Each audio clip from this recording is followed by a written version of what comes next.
Donc non, je pense pas qu'il y ait eu de faille. Je crois qu'au contraire, les services ont très bien fonctionné. Je crois qu'il était justement bien dans les radars. Je précise quand même que les collègues sont intervenus en 4 minutes, pas parce qu'il était suivi, mais ça allait très vite. Mais surtout que son frère a été interpellé quasiment dans le même temps. Donc ça veut dire à côté que d'un autre établissement. Donc ça plutôt, ça, heureusement, non. Et moi je salue d'ailleurs clairement l'action de mes collègues, mais aussi l'action des services de renseignement. Je vous vois, comment dire, je vois physiquement sur votre visage que vous doutez face au mot de Pablo ce soir. Ouais, oui, je doute. Et le doute c'est une belle hauteur de vue. Hein. Enfin, moi, je trouve ça très intéressant.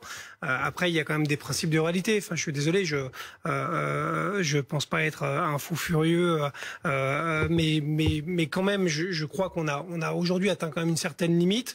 Je crois qu'aujourd'hui, on est quand même clairement empêché, malheureusement, sur des individus clairement dangereux, parce qu'en effet, il avait rien de répréhensible, mais il était en effet fiché, sûrement avec un niveau FSPRT, pardon, rouge, donc plutôt surveillé.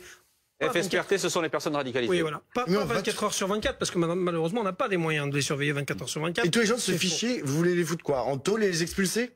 Mais non, mais enfin, je pense que ça mérite des tranches de vie très sérieuses. Et à un moment donné, quand en effet il y a vraiment un doute sur la dangerosité, on doit avoir les moyens quand même de faire quelque chose, notamment pour les personnes qui sont d'origine étrangère et qui sont pas françaises. Je suis désolé, à un moment donné, faut simplement dire les choses. Il y a ni d'amalgame, ni de parti pris politique. Je crois qu'on est juste dans la protection de notre société aujourd'hui. Je comprends la hauteur de vue, etc. D'ailleurs, je pense qu'il faut continuer à faire venir des gens et accueillir des gens, mais je pense qu'il faut être un peu plus rigoureux sur la condition d'immigration.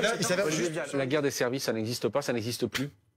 Ça existe moins. Je pense qu'il y a une vraie coordination aujourd'hui face à la menace, une vraie responsabilité. Il y a pas vraiment de sujet là-dessus. Je crois que les renseignements territoriaux sont redevenus vraiment une source importante et au plus proche justement du terrain et de la population. On avait perdu le fil pendant un petit moment au gré de certaines réformes. Là, je pense que pour le coup, on a de nouveau depuis 2015 remis les choses dans l'ordre. Je pense qu'il faut parler aussi de la police du quotidien parce que pour l'avoir vécu d'assez près, je crois qu'on a aussi une police primo-intervenant qui aujourd'hui est armée autrement qu'en 2015 où je rappelle qu'au Bataclan on avait un collègue avec un fusil à pompe au coin de la rue. Aujourd'hui on a quand même des HKG-36, ce sont des fusils d'assaut, ce qu'on n'avait pas avant. Donc on a aussi une puissance de feu. Il faut pas effrayer quand on dit ça. Au contraire, c'est plutôt rassurant d'avoir aussi des fonctionnaires de police armés et qui peuvent malheureusement en cas d'attaque grave pouvoir répondre avec une puissance de feu quasiment égale.